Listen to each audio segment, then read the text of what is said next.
नमस्कार। मैं अभय कुमार मिश्रा पटना बिहार से। आज हम गरुड़ पुराण के दूसरे अध्याय के बारे में बताएंगे।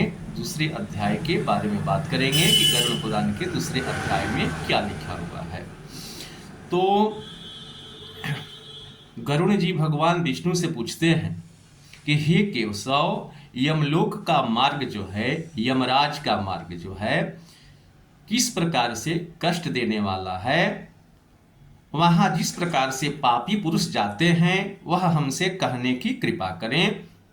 पापी पुरुष को कैसे लेकर जाया जाता है और कैसे जाते हैं, ऐसा प्रश्न करने पर श्री भगवान कहते हैं कि हे गरुड़ जी, प्राणी को यमलोक का मार्ग जो है बहुत बड़ा दुख देने वाला है।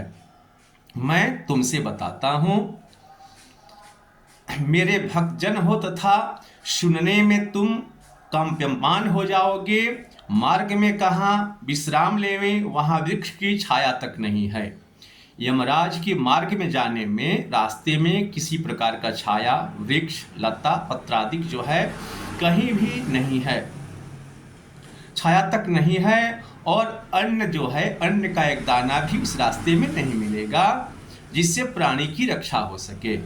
और अत्यंत तृष्णा, भूख है, तुर प्राणी जलपान करे, ऐसे मार्ग में जल तक नहीं है, पानी तक उस रास्ते में जो है नहीं है कि अगर किसी को प्यास लगे, मरे हुए व्यक्ति को, पापी पुरुष को, तो उसको पानी भी मिल जाए। उस रास्ते में पानी तक भी नहीं है।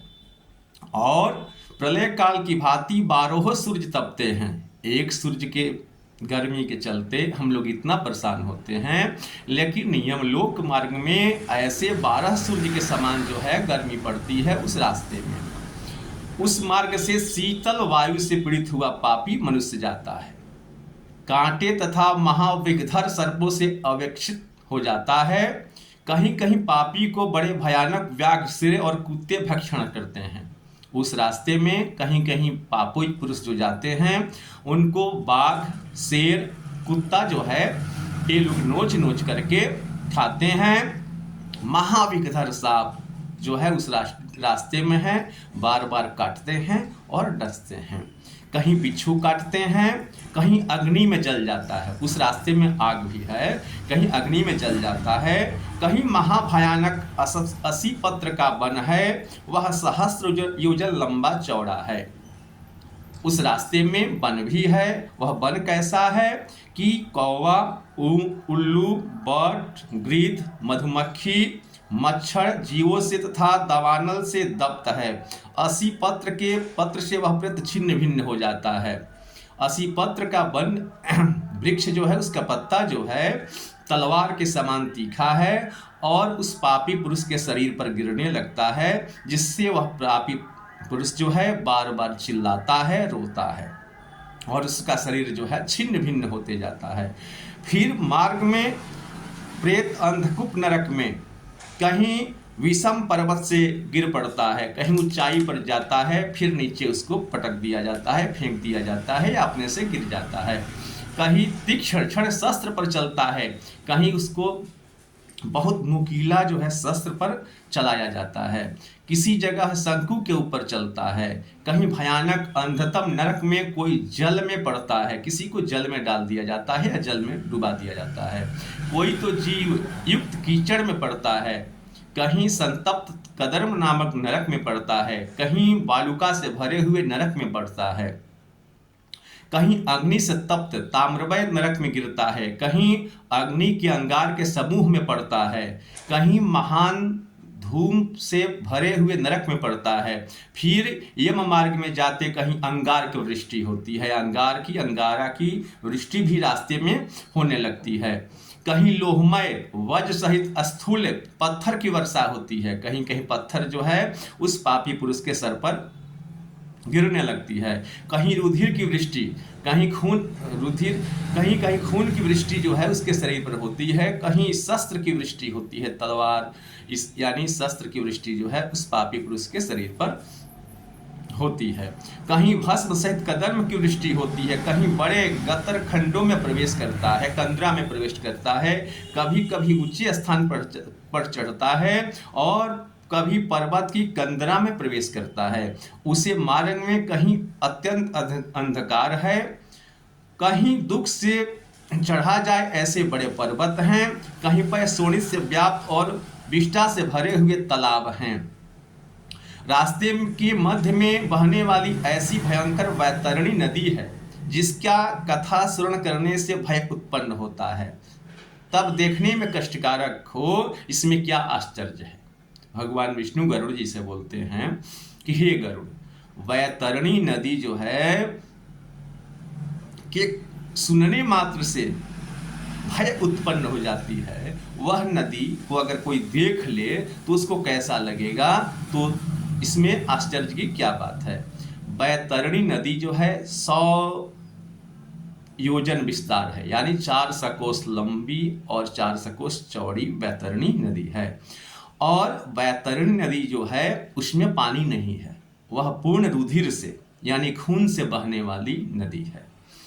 उसमें हड्डी से व्याप्त है, हड्डी बहुत है और मांस भी उसमें है, शोणित के कदर में से युक्त है और बहुत ऊंची है।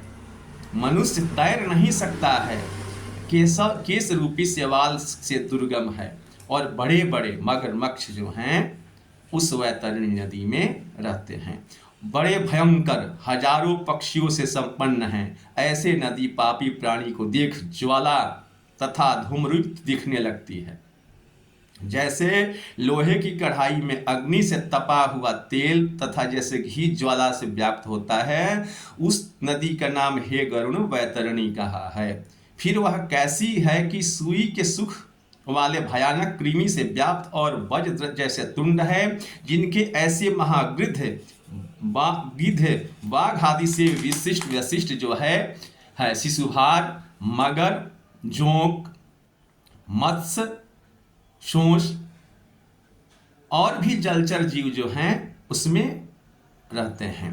उस प्रवाह में गिरे हुए बहुत से पापी प्राणी जो पाप करते हैं, झूठ बोलते हैं, चोरी करते हैं, बेईमानी करते हैं, छल कपट करते हैं, माता पिता को गाली देते हैं, जो पत्नी पति को गाली देती है, पत्नी पति को गाली देती है, पति पत्नी को गाली देता है, जो गुरु ब्राह्मण देवताओं या किसी भी बुजुर्ग का सम्मान नहीं करता है, ऐसे पापी प्राणी को उस नरक में, वैतरणी नामक नरक में जो है गिराया जाता है।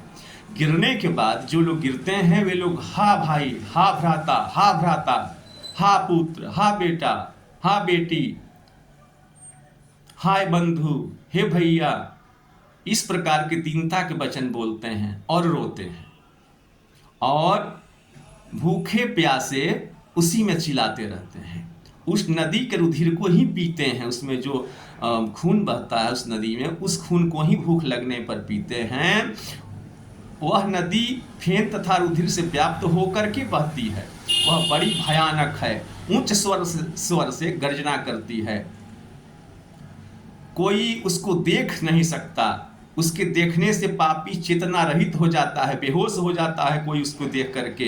ऐसी भयानक वह नदी है जिसमें बहुत से बिच्छियों में कृष्ण सर्पों से व्याप्त, उसमें पड़े हुए पापी पुरुषों की रक्षा करने वाला वहाँ कोई नहीं रहता है, कोई बचाने वाला वहाँ नहीं रहता है। नदी के अनंत आवर्तों से पापी सर्प से पाताल को जाते हैं, क्षण मात्र पाताल में रहते हैं, पुनः क्षण मात्र में नदी के ऊपर आते हैं, तुरंत पाताल लोक में चले जाते हैं नदी के अंदर, फिर ऊपर आते हैं क्षण मात्र में। हे गरुड़, ऐसी वह नदी पापी पुरुष के गिरने के लिए ही रची गई है। पापी पुरुष को उसमें गिराने के लिए ही ईश्वर द्वारा नदी जो है बनाई गई है। उस नदी का पार नहीं दिखता और किसी से तरी न जाए, ऐसी ही दुखदायक वैतरणी नदी का वर्णन जो है ऐसा ही है। इस तरह से अनेक प्रकार के क्लेश जीव हैं। ऐसे दुखदायक यम मार्ग में पापी पुरुष कुकू करते हुए, रोते हुए, चिल्लाते हुए, दौड़ते हुए, भागते हुए जाते हैं। कोई पापी जीव पास से बंधे हुए, कोई अंशुक से खींचे हुए, कोई शास्त्र के अग्रभाग तथा द्वारा पीछे से हाँकने मात्र से, इस प्रकार सब चलते हैं। किसी की नासिका के अग्रभाग में पांस बांध करके, किसके कान में पास बांध करके और किसी को काल पास से बांध कर खींचते हैं। कितने पापी ग्रीवा में, भुजा में, पैरों में, श्रृंखला में से बंधे हुए जाते हैं। कितने लोहे के समूह को मस्तक पर रखकर रास्ते में चलते हैं। कितने ही को भयानक यमदूत ताड़ना देते हैं और मारते हैं। तब मुख से रुधिर बमन कर उस रुधिर को पीता है। यमराज के दूत जो हैं उस पापी पुरुष को बहुत मारते लेकर जाते हैं और उसके मुंह से जो खून गिरता है उसी खून को पुनः वह पीने लगता है। इस प्रकार से अत्यंत दुखी हो अपने किए हुए कर्मों को भोगते हुए यमलोक को पापी पुरुष जाते हैं। जो जैसा कर्म किया है करता है वहीं उसके साथ जाता है और अपने पाप कर्म को याद करते हुए वह यमलोक में पापी पुरुष जाते हैं। फिर भी मंद बुद्धि पुरुष पुत्र पौत्र आदि को स्मरण करता हुआ हाहाकार करता और रोता हुआ पश्चाताप करता है। अपने भाई के बारे में, बहन के बारे में, माँ के बारे में, बाप के बारे में, सबके बारे में सोचता हुआ पापी पुरुष मूर्ख जो है रोता हुआ और याद करता हुआ जाता है। बड़े पुण्य से मनुष्य जन्म मिलता है और उसे प्राप्त कर भगवत धर्म का आराधना मैंने नहीं किया, देखो यह भूल मैंने की है। पापी पुरुष जो है सोचता है कि बड़े भाग्य से मानव का जीवन मिला, मानव का जीवन पा करके हमने कोई भी अच्छा कर्म नहीं किया, भगवान का नाम हमने नहीं लिया। जिस भगवान के नाम लेने में एक पैसा भी नहीं लगता है, उस भगवान का मैंने नाम नहीं लिया और भगवान से विमुख हो मैंने पाप कर्म किया। दान भी हमने नहीं दिया, हमने कभी हवन नहीं किया, हमने कभी तप नहीं किया, हमने कभी देवताओं की पूजा नहीं की, विधि विधान से तीर्थ की सेवा आदि नहीं किया। ऐसे सोचते हुए पापी पुरुष जो हैं जाते हैं और यमदूत भी इसी बातों का स्मरण कराते हुए उसको लेकर जाते हैं। और यम के दूत बोलते हैं कि हे जीव, तुम अब क्यों रो रहा है? तुमने निंदकीय कार्य किया है, जीवन भर तुमने पाप किया है, अब तुम अपने किए के दंड मार्ग को भोगो। इस प्रकार आत्मा को संबोधन कर उपदेश करता है। मरने वाला आत्मा जो है आत्मा को संबोधित करते हुए जाता है। तुमने ब्राह्मणों की पूजा नहीं की, तुमने ब्राह्मणों को गाली दी, गुरु को गाली दी, गुरु का पूजन नहीं किया, माँ का पूजन नहीं किया, पिता का पूजन तुमने नहीं किया, बड़े भाई का पूजा नहीं किया, तुमने बड़े बुजुर्गों का सम्मान नहीं किया, तुमने चोरी, हिंसा, झूठ, कपट, छल, प्रपंच इत्यादि किया, तुमने गंगा जल का पान नहीं किया, तुमने सत्पुरुषों का सेवा नहीं किया, तुमने किसी का परोपकार नहीं किया। तो हे जीवात्म, तुम अपने किए हुए कर्म को तुम भोगो। शुभ पक्षियों के लिए वन में कूप नहीं खुदवाया, पक्षी के लिए तुमने जल नहीं रखा और गौ ब्राह्मणों की वृत्ति के लिए कुछ भी धन खर्च नहीं किया। अतः हे जीवात्म, तुम अपने किए हुए कर्मों को भोगो। तुम रोते क्यों हो? अन्नदान, अन्नों का दान तुमने किसी गरीब को नहीं किया। एक दिन में एक गौ तृप्त हो उतना भी तृणदान नहीं किया। स्नान, संध्या, जप, होम, स्वाध्याय, देवाचर्यन नहीं किया और वचन वेद शास्त्र को नहीं तुमने माना, वेद शास्त्र को तुमने झूठा कहा।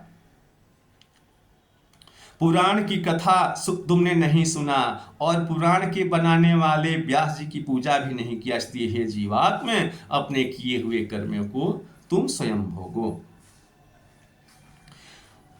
कोई अगर स्त्री मरती है और वह नरक में जाती है तो वह जो सोचती है कि मैंने स्त्री जन्म पा करके अपने पति का हित नहीं किया, प्रिय कभी वचन नहीं बोली, पति से हमेशा लड़ाई झगड़ा करती रही, पति को गाली देते रही, सास को गाली देते रही, ससुर को गाली देते रही, जीवन भर मैं इधर उधर घूम फिर करी, मैंने पतिव्रत धर्म से भी च्युत थी, किसी दिन गुरु का सत्कार भी मैं नहीं किया। इस कारण हे जीवात्म, अब किए हुए कर्मों को भोगो, क्योंकि किए हुए कर्म को भोगना ही पड़ेगा।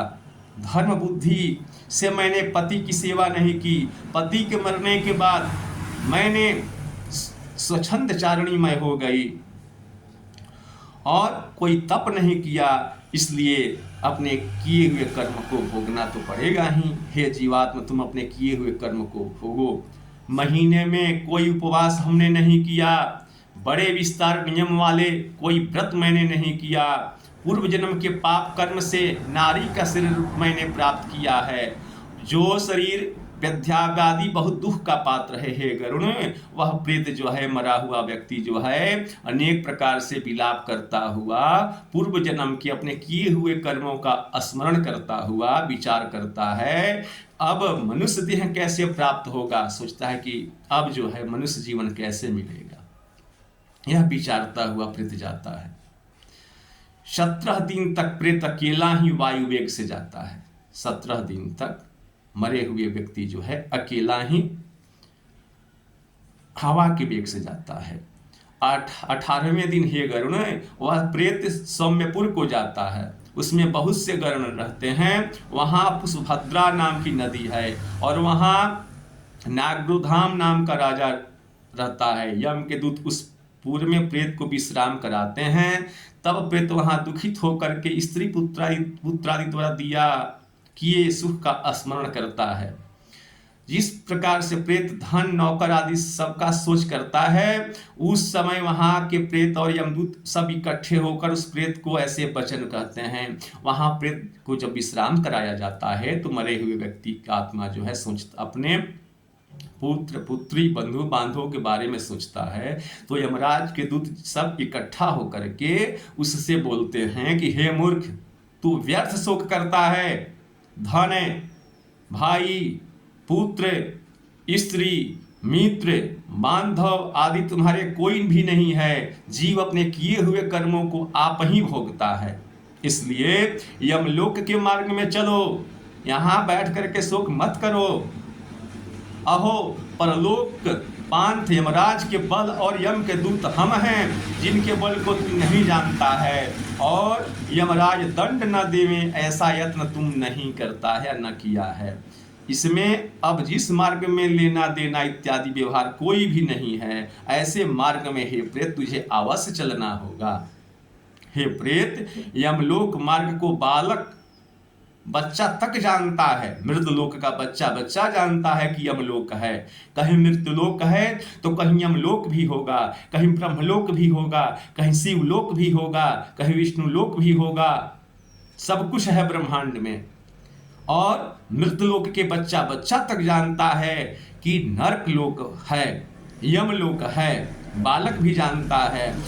इसको तुमने कैसे नहीं सुना? जब बच्चा जानता है तो तुम नहीं जाना? पुराणों के वचन भी ब्राह्मणों के पास तुमने नहीं सुने, क्योंकि पुराणों में नरकादि का वर्णन बहुत प्रकार से किया है। यमदूत बोलते हैं कि किसी ब्राह्मण के पास, कथावाचक के पास भी तुमने नहीं गया, क्योंकि पुराण में नरक शब्द का वर्णन है, नरक के बारे में बताया गया है। दूत ऐसे वचन कहकर मारते हुए ताड़ना करते हैं। वह प्रेत उछल कर ऊंचा चढ़े और नीचा दौड़े, जिसको यमदूत पास में बांध के खींचते हैं। इस पूर्व में बैठा हुआ प्रेत मरने के बाद पौत्रादि को ने जो स्नेह से अथवा कृपा करके मासिक में पिंडदान किया, उस पिंड को जो है भोगता है। तदनंतर शौरीपुरी को जाता है, जिस पूर्व में काल के रूप को धारण करने वाला जंगम नाम वाला राजा है, जिससे प्रेत भयभीत हो जाता है और विश्राम चाहता है। उस पूर्व में प्रेत के पुत्रादि को ने जो त्रिपाक्षिक पिंडदान किया, उस अनियुक्त उतक को भक्षण करता हुआ आगे जाता है। प्रेत जल्दी से नागेंद्र भवन जाता है। वहाँ भयानक वन है, जिनको बड़े देख करके बड़े दुख से रोता है।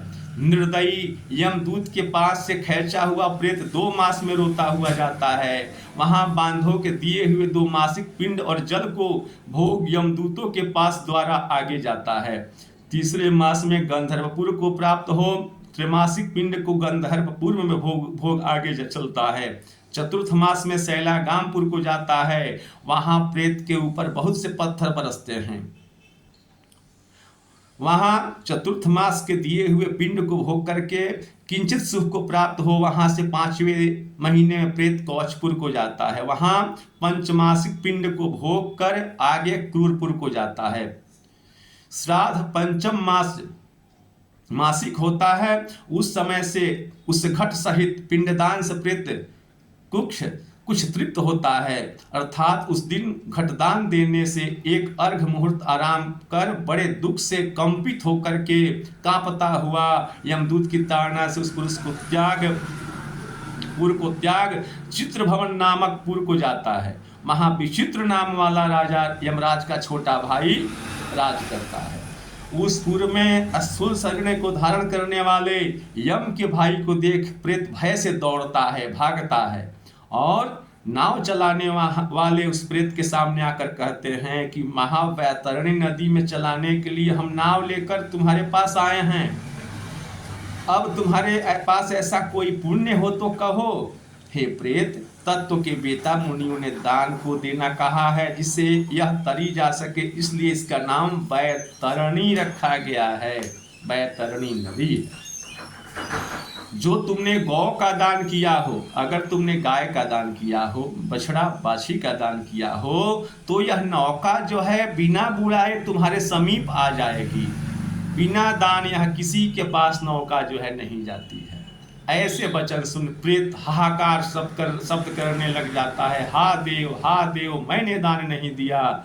ऐसी नदी को देख प्रेत भयभीत हो रोता है जिसने गौ दान नहीं किया। ऐसे पापी जीव वैतरणी नदी में डूब जाते हैं। जैसे मां सहित शूल मत्स्य को खींचते हैं, वैसे उस प्रेत के मुख में शूल कर उसको आकाश में रहने वाले यमदूत वैतरणी नदी के पार ले जाते हैं खींचते हुए। तदनंतर खटमासिक पिंड को भोग आगे चलता है।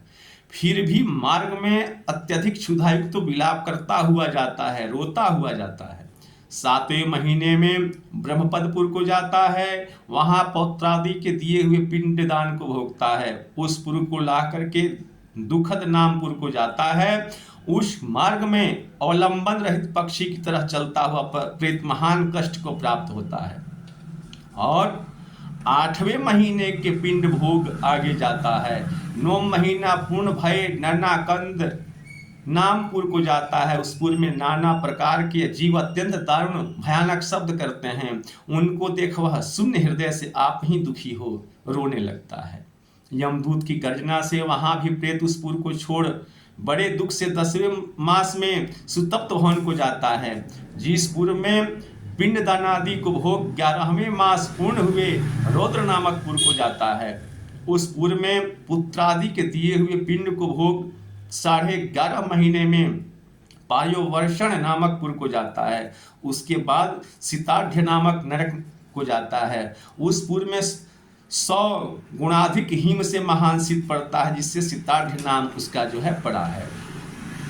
उसमें पूर्व प्रेत शरीर द्वारा दुखित था, क्षुधायुक्त हो चारों दिशाओं की तरफ सोचता जाता है, मेरे कोई बांधव दुख की निवृत्ति करे, कोई हमें बचा ले, कोई ऐसा मिल जाए जो अभी भी हमारा कुछ सहायता कर दे।